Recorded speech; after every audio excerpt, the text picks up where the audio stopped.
Every single day, millions of people take something meant to help them. An antibiotic to fight an infection, a common pain reliever to manage arthritis or a headache. Medications that genuinely serve an important purpose. But almost nobody explains what else these medications are quietly doing at the same time, reshaping the trillions of bacteria living inside your digestive system, sometimes in ways that take months or even longer to fully recover from. This isn't a reason to avoid necessary medication.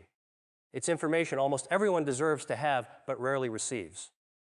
Stay with me, because what you learn in the next few minutes could change how you approach recovery after your next prescription. Let's understand what's actually happening inside your gut when you take these common medications, because the mechanism explains everything that follows. Antibiotics work by killing bacteria. That's precisely their intended function, eliminating the harmful bacteria responsible for an infection. But antibiotics generally can't distinguish between harmful bacteria and the beneficial bacteria living throughout your digestive system, meaning a single course can significantly reduce both bacterial diversity and overall population size within your gut. Research has found that gut bacteria can take anywhere from several weeks to, in some cases, many months to fully recover after a course of antibiotics, and in certain instances, some bacterial strains never fully return to their original levels at all.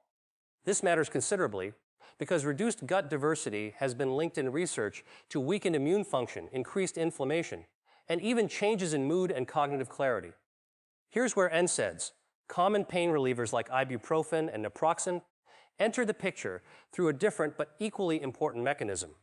Unlike antibiotics, NSAIDs don't directly kill gut bacteria, but research has found that regular, long-term use can damage the protective lining of the digestive tract, increasing intestinal permeability, sometimes referred to as leaky gut, allowing inflammatory compounds to enter the bloodstream more easily. This process can also disrupt the delicate balance of gut bacteria over time, since a compromised gut lining creates an environment less favorable for beneficial bacterial populations to thrive. For older adults specifically, who often rely on NSAIDs regularly to manage chronic joint pain or arthritis, this represents a genuinely important consideration, one rarely discussed clearly during a typical doctor's visit focused primarily on pain management alone. And here's where understanding how to actively rebuild gut health becomes genuinely valuable. The first major factor involves timing, specifically incorporating fermented foods and probiotic-rich options during and after antibiotic treatment, rather than waiting until the course is completely finished. Research has found that consuming fermented foods like yogurt, kefir, or sauerkraut during antibiotic treatment, spaced a few hours apart from the medication itself, may help reduce some of the disruption to gut bacteria while also supporting faster recovery of bacterial diversity once treatment concludes. Studies examining post-antibiotic recovery found that individuals who incorporated these foods consistently showed measurably faster restoration of gut bacterial diversity compared to those who didn't, suggesting the recovery window itself represents a meaningful opportunity, not simply a period to wait out passively. But fermented foods are only part of the picture, because prebiotic fiber plays an equally critical, complementary role in this recovery process. Foods rich in prebiotic fiber, like garlic, onions, asparagus, and slightly underripe bananas, provide the specific fuel beneficial bacteria need to reestablish themselves and multiply after being significantly reduced. Research examining gut recovery after antibiotic use found that individuals who combined probiotic-rich fermented foods with adequate prebiotic fiber intake showed notably better outcomes in bacterial diversity restoration compared to those focusing on probiotics alone, suggesting these two approaches work most effectively together rather than independently. For someone who has completed a round of antibiotics and simply resumed normal eating without any specific adjustments, understanding this combined approach offers a genuinely more effective path toward fuller digestive recovery.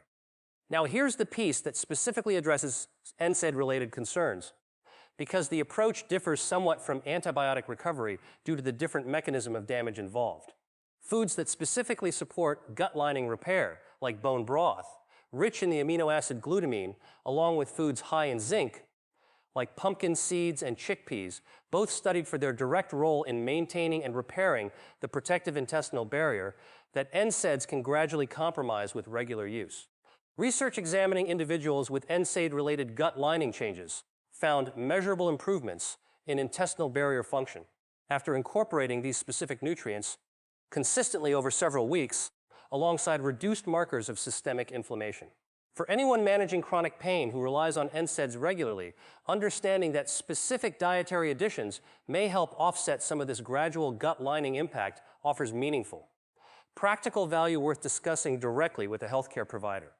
What makes all of this so emotionally significant isn't only the science, it's the quiet sense of betrayal some people feel discovering that medications meant to help them may be creating other, less obvious challenges along the way. Nobody wants to feel like the very treatment addressing one health concern might be quietly contributing to another. And for many people, learning this connection for the first time brings a mixture of frustration and relief. Frustration that this information wasn't shared more clearly from the beginning, and relief in finally understanding a pattern they may have noticed but never fully connected to their medication history. But this is exactly why understanding this connection matters so profoundly. Because it doesn't suggest avoiding necessary medication. Antibiotics and NSAIDs serve genuinely important medical purposes, and avoiding them when needed carries far greater risk than any gut-related consideration. Instead, this understanding offers something valuable: the ability to actively support your body's recovery alongside necessary treatment, rather than simply accepting gut disruption as an unavoidable, unaddressed side effect with no clear path toward restoration afterward. None of this replaces medical guidance, and anyone with questions about their specific medication regimen, dosage, or necessary duration of use should absolutely discuss these considerations directly with their prescribing doctor before making any changes. This information is meant to complement medical care, not question the necessity of treatment already recommended by a healthcare professional. But understanding the gut-related impact of these common medications offers something genuinely useful, a way to actively participate in your own recovery process rather than remaining unaware of an important piece of the picture. Think honestly about your own recent medication history right now. Have you taken antibiotics recently, or do you rely on NSAIDs regularly for chronic pain management without ever considering the gut-related recovery this might require? Sometimes the most meaningful support for long-term health doesn't come from avoiding necessary treatment. It comes from understanding what additional simple steps might help your body recover more completely afterward. So tell me, did you know antibiotics and NSAIDs could impact your gut bacteria this significantly? Or is this the first time you're hearing this explained? Drop your answer in the comments, because I want to know how many of you are now thinking back to a recent prescription a little differently.